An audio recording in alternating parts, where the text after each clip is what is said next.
अलग अलग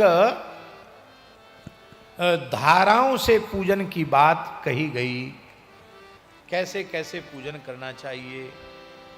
जिसको सन्निपात ज्वर हो जाए, प्रलाप की स्थिति आ जावे, तो जलधारा शतरुद्री से, एकादश रुद्र से, रुद्र मंत्रों के जप से, पुरुष सूक्त से, 6 ऋचा वाले रुद्र सूक्त से, महामृत्युंजय मंत्र से, गायत्री मंत्र से, और कुछ न हो तो पंचाक्षर मंत्र से शिवजी पर जलधारा करने से और संपूर्ण रोगों का शमन हो जाता है। सुख समृद्धि के लिए जलधारा। और महाराज जी लिखा है, घृत धारा सहस्त्रनाम से करने पर वंश विस्तार होता है, इसमें संदेह नहीं। आज हम स्वामी जी को बोल रहे थे घी चढ़ाने का महत्व। वेद लक्षणा भारतीय देसी गाय के घी से 1000 शिव जी के नाम लेकर घृत धारा करे तो उसका वंश बहुत आगे बढ़ जाएगा, वंश चलेगा उसका। इस प्रकार की बात कही गई है। अलग अलग दूध से शत्रुओं के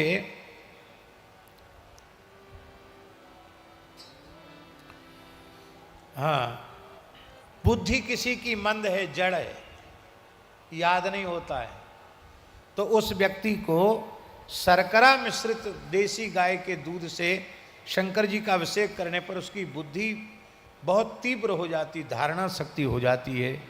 लिखा है बृहस्पति समा बुद्धि, बृहस्पति के समान बुद्धि उसको प्राप्त हो जाती है।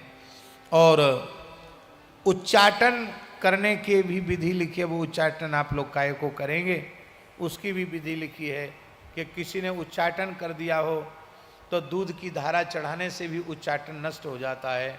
आप किसी पे मत करना, आपको किसी ने कर दिया हो तो आप उसके लिए अभिषेक से शांत हो सकते हैं।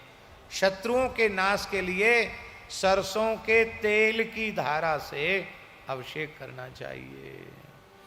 सुगंधित तेल की धारा से भोगों की प्राप्ति होती है। शहद की धारा से रुद्राभिषेक किया जाए तो टीवी दूर हो जाती है, राज यक्षमा टीवी की बीमारी दूर हो जाती है। गन्ने के रस की धारा से अभिषेक करने पर संपूर्ण ऐश्वर्य की, आनंद की प्राप्ति होती है। गंगाजल की धारा से अभिषेक करने पर भोग और मोक्ष की प्राप्ति होती है। फलों की रस निकाल कर उस धारा से अभिषेक करने से भी अभीष्ट की सिद्धि होती है। महामृत्युंजय मंत्र से इनको चढ़ाना चाहिए। वैदिक मंत्र के साथ महामृत्युंजय का भी प्रयोग करना चाहिए। महाराज जी बड़े बड़े विलक्षण प्रयोग हैं। दही, दूध, घी, सुगंधित तैल, इत्र।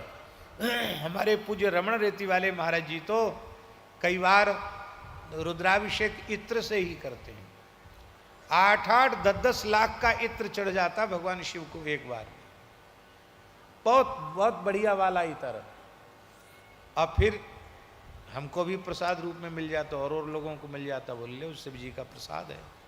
बोलो भक्तवत्सल भगवान की जय। वो शिवरात्रि के समय जो अभिषेक करते हैं आज भी दर्शनीय है।